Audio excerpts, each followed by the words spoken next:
The last execution in Armenia took place on the 30th of August 1991. It was carried out by a single bullet. Death penalty remained a legal punishment for murder, treason, and serious crimes of a military nature until its abolition in 2003. The death penalty was replaced with life imprisonment for all crimes.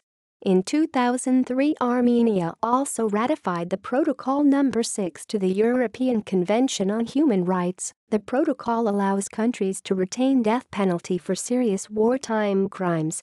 Protocol No. 13, concerning abolition of the death penalty under all circumstances, was signed in 2006. However, as of January 2008, Armenia has not ratified it.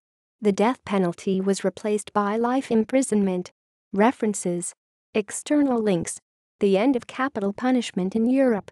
Second optional protocol to ICCPR. Protocol No. 6 and Protocol No. 13 to ECHR. Text of the treaties, dates of signature and ratification.